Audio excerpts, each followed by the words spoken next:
안녕하세요. 5월 13일 화요일 뉴스캐치입니다. 오늘의 헤드라인입니다. 트럼프 대통령이 초대형 예산 법안을 내놓으며 연방정부 개편에 시동을 걸었습니다. 트럼프 대통령이 순방 중 카타르의 전용기를 이용한 사실이 알려지며 안보 헌법 위반 논란이 확산되고 있습니다. 트럼프 대통령이 남아공 백인 농민들의 난민 수용을 지시하며 인종 편향 논란에 불이 붙고 있습니다. 흑인 의사들이 만든 장학금이 트럼프 행정부의 반-DEI 정책으로 위기에 놓이며 의료 다양성 논쟁이 일고 있습니다. FBI와 지역 경찰까지 투입하며 미국 역사상 최대 규모의 이민 단속 작전이 현실화되고 있습니다. FBI가 불법 체류자 단속에 집중하며 기업 비리 등 전통적 수사는 후순위로 밀리고 있습니다.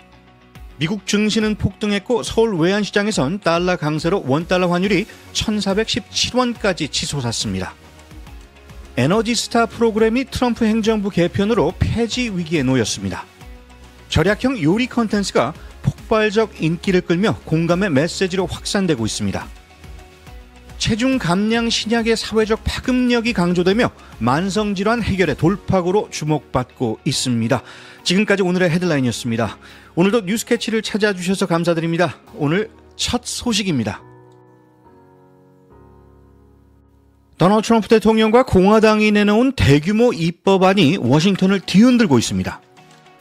세금 감면부터 복지 삭감, 국병 장벽 확대까지 이른바 빅 뷰티풀 빌은 미국의 정책 지형을 송두리째 흔들 전망입니다.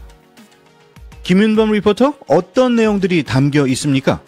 네, 이번 법안은 트럼프 1기 때 추진됐던 세금 감면을 다시 연장하고 국경 안보와 군사 예산에 수천억 달러를 투입하며 복지 축소와 기후 투자 축소도 포함됐습니다.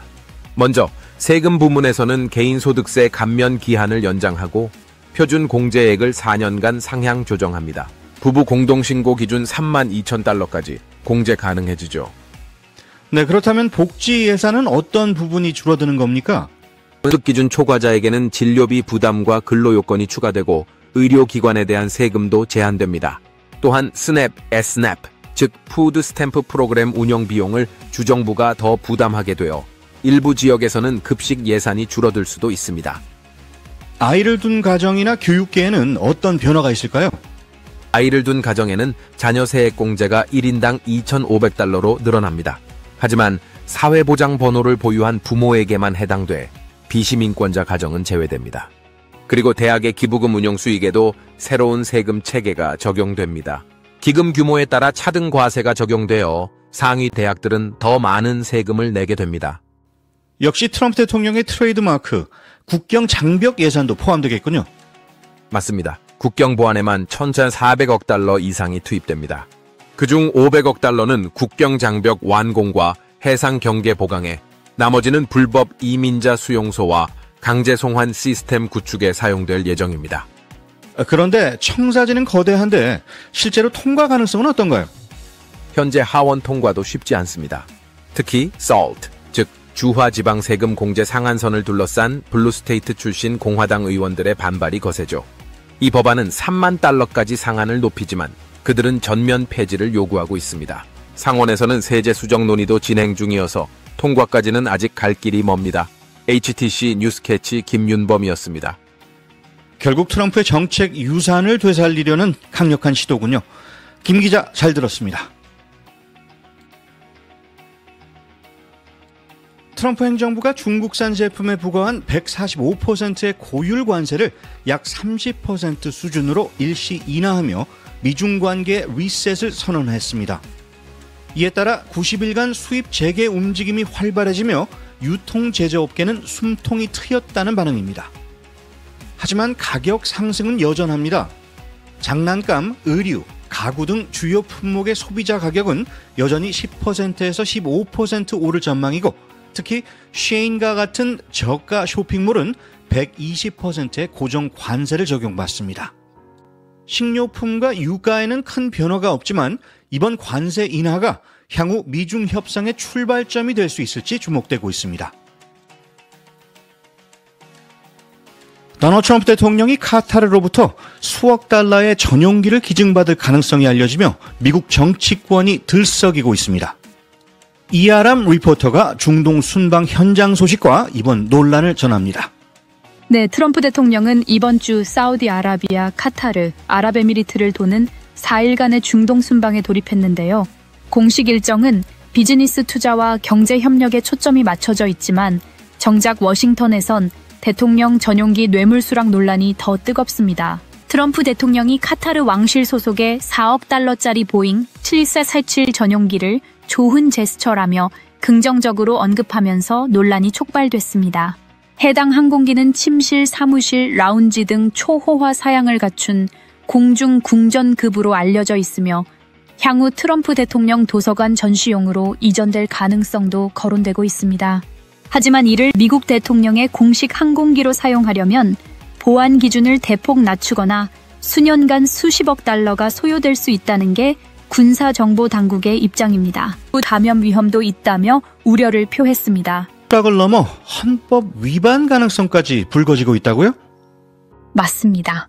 트럼프 대통령이 이 전용기를 개인 자산처럼 전시하거나 활용하려 할 경우 헌법의 보수조항 Emoluments Clause 위반 소지가 있다는 지적이 잇따르고 있습니다. 특히 트럼프 대통령은 가상화폐 사업에서도 사적 이익과 공적 직무의 경계가 모호하다는 비판을 받고 있어 이번 항공기 논란은 그의 이해충돌 문제를 상징적으로 드러낸 사건으로 떠오르고 있습니다. 심지어 친트럼프 성향의 폭스뉴스조차 카타르가 뭘 대가로 원하겠느냐며 의혹을 제기했을 정도입니다. 여론조사에선 미국인의 과반 이상이 트럼프의 부패 가능성에 우려를 표하고 있어 이번 사안이 정치적 부담으로 작용할 가능성도 높습니다. HTC 뉴스 캐치 이아람이었습니다. 네, 초호화 비행기를 둘러싼 논란이 중동 순방에 먹구름을 들이우고 있군요. 백인 남아프리카 공화국인 약 50명이 미국의 난민 자격으로 입국하며 트럼프 행정부의 난민 정책이 다시 한번 논란에 휩싸였습니다. 유미정 리포터가 자세히 전해드립니다. 네, 이번에 미국 덜레스 공항에 도착한 이들은 남아공의 네덜란드계 후손인 아프리카너들로 트럼프 대통령은 이들이 인종적 박해를 받았다며 인도적 수용 결정을 내렸습니다. 하지만 남아공 정부는 어떤 박해도 없다며 반발했고 트럼프가 말한 백인 농부 학살 주장 역시 사실 무근이라고 일축했습니다. 이들이 입국한 배경은 남아공의 토지 환수법 때문인데요. 이는 과거 아파르트헤이트의 부당한 토지 소유 구조를 바로잡기 위한 조치로 강제 몰수는 이루어지지 않았습니다. 트럼프 대통령은 흑인이든 백인이든 폭력은 문제라고 말했지만 UN 심사 없이 특별 절차로 백인 난민만 받는 건 형평성 논란이 있겠군요. 맞습니다. 이번 수용은 기존 난민 수속을 중단한 상황에서 이례적으로 이뤄졌고 아프간 이라크 전쟁 협력자 등 수만 명은 여전히 입국이 지연되고 있습니다. 비판 여론은 미국의 난민 정책이 원칙보다 정치적 선택에 흔들리고 있다며 우려를 표했고 일부 종교단체는 정부와의 협력 관계를 공식 종료하기까지 했습니다. HTC 뉴스캐치 유미정이었습니다. 난민 정책이 또 한 번 시험대에 올랐네요. 유 기자 수고하셨습니다. 신시내티에서 36년간 유일한 흑인 외과의로 활동한 케네스 데이비스 박사가 흑인 의대생을 위해 마련한 장학금이 트럼프 행정부의 반-DEI 정책으로 위기를 맞았습니다. 대학은 장학금 수혜 대상을 흑인 학생 한정에서 모든 학생으로 바꾸려는 움직임을 보이고 있고 다른 흑인 의사들이 만든 약 400만 달러 규모의 장학금도 재검토 대상에 올랐습니다. 의료계의 인종 다양성을 위해 세운 제도들이 정치적 압박으로 흔들리며 흑인 환자들의 건강과 생명까지 위협받고 있다는 우려가 커지고 있습니다. 도널드 트럼프 대통령이 불법 체류자 대대적 추방 작전을 위해 이민 단속 요원을 현재의 2~3배 수준인 2만 명까지 증원하라고 지시했습니다. 아이스의 현 추방 요원은 6천 명 수준으로 이 수치를 기준으로 보면 3배 확대입니다.